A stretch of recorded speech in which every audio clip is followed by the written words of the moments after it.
nunta sa muwang uluwa ka kami sa pagtuman sa imong mahal nga kasuguan. Ang Ginoo manaa kaninyo. Manausab kanimo. Kinutlugikan sa Ebanghelyo sumala ni San Mateo. Himayaw ni ikaw o Ginoo. Usa ni ana kaadlawng igpapahulay. Naglakaw si Jesus agi sa kaubahan sa trigo.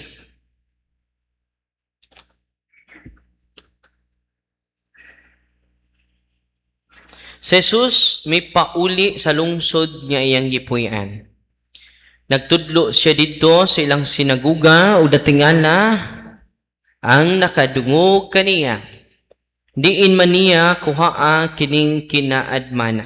Nangutana sila. O unsa may ikasulti nato bahin sa iyang mga milagro. Dili ba siya maumayn ang anak sa panday? Dili ba si Maria man ang iyang inahan o ang iyang mga igsuon? Sila si Santiago, si Jose, si Simon o si Judas. Dili ba ani aman magpuyo dinhi ang tanan niyang mga igsuon nga babay? Diin man niya kuhaa kining tanan. Tungod ini gisalikway nila siya. Og mingon si Jesus kanila, ang usa ka propeta tinahod bisan diin gawa sa lungsod nga iyang gipuy-an. Og siyang kaugalingong panimalay, usa wala siya mohimong daghang milagro didto kay wala man sila'y pagtuo. Ang Ebanghelyo sa Ginoo.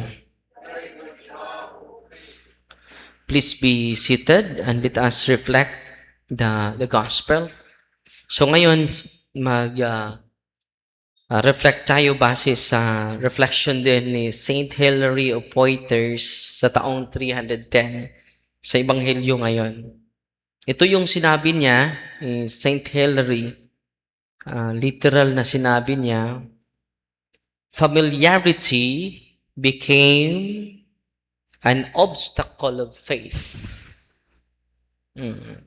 Additional, they knew Jesus as the carpenter's son, but failed to acknowledge him as the Son of Man. So ito yung too much familiarity breeds contempt.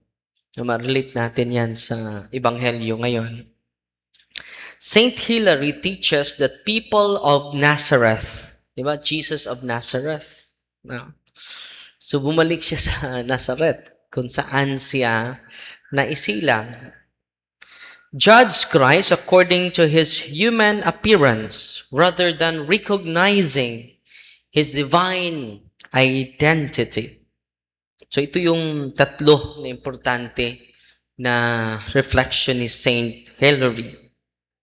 So sinabi ko na kanina, familiarity became an obstacle to faith. Di ba? Familiar ka na sa asawa mo.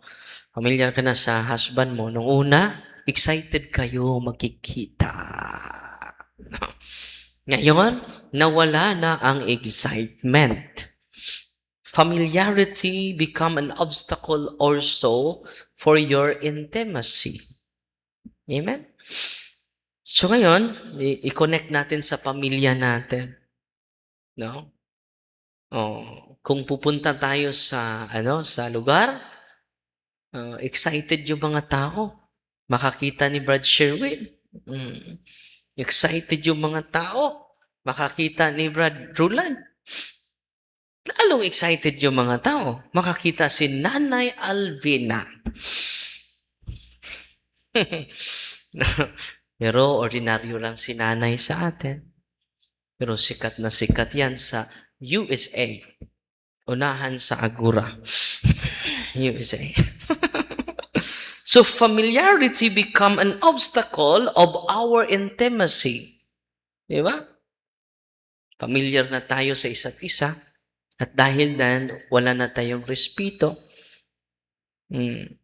Yan din ang nangyari sa atin. It is very real in our experience. Sana hindi tayo maka-humiliate sa mga kasama natin. No. We become like the Pharisees. They humiliate Jesus because they know the historical background of Jesus. Pangalawa, they knew Jesus as the carpenter's son. Di ba? Ordinaryo lang yung mga carpenter, di ba? Sino ba yan? May pinag-aralan ba yan? Anak lang yan ng panday. Anak na sa security guard. So dito mga kapatid, pinakita ni Kristo how law, your possession will be in the society. Kahit anong baba sa posisyon mo, it is dignified. Because Jesus is embracing his servanthood, his being slave to the Father, being the son of carpenter. Di ba mahiya tayo? Nung una, nahihiya ko ni Papa. Sumasakay ng habal-habal. No. It is pride. Di ba? It is pride. No. Let us embrace our reality. No? At ito po ang tinuturo ni Kristo sa Ebanghelyo natin ngayon. Embrace your reality. And be honest to your reality. Huwag mong ikahiya. Don't compare yourself to others. Even Jesus Christ is being humiliated, being the son of carpenter. Di ba? At dahil dito, failed to acknowledge Him as the Son of God. They failed to accept the Son of God. Ang pangatlo, pride and prejudice can blind people to God's presence. Bawat isa sa atin is the presence of God. Kung wala ka ng respeto dahil carpenter's son lang yung katabi mo, ordinaryo lang yung mga nasa paligid mo, you are failed. You are blinded by our pride. We are blinded by our biases. No? Kung may maghingi ng limos sa atin, madali nating i-humiliate. Kung pari ang maglimos sa'yo, pero take project, ang dali. So, hindi naman masama ang tutulong sa pari. Ang masama, you never recognize God's presence in ordinary people. In ordinary members of our ministry. No? So, ang ganda ng sinabi ni Saint Hilary of Poitiers, very significant, very relevant to us. No? Kahit makakita ka ng ordinaryong janitor, no? Ordinaryong trabahante, please respect them because they are God's presence. We are created in the image and likeness of God. Amen? Ulitin ko familiarity become an obstacle of faith, an obstacle of our respect, an obstacle of our honor to one another. No? So I hope kung malaki kang respeto, Father Darwin, malaki yung respeto mo sa asawa mo, sa husband mo, sa wife mo. No? Di ba?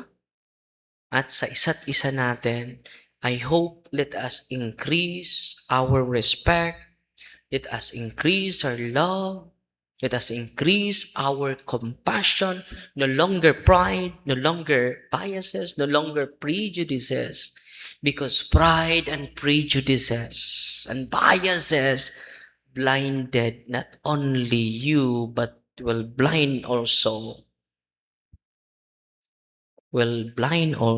even to other religious person. Look at who are in the gospel, who are blinded by their intellect and their mind because of pride.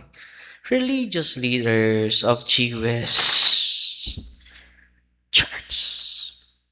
Mga pari yun So, blindedness is not inevitable. Hindi tayo exempted. No. So now, let us examine our attitude, our relationship to one another. It should be anchored on love. It should be anchored on respect. And by that, like the apostles and the followers of Jesus, we can now recognize the presence of God to one another.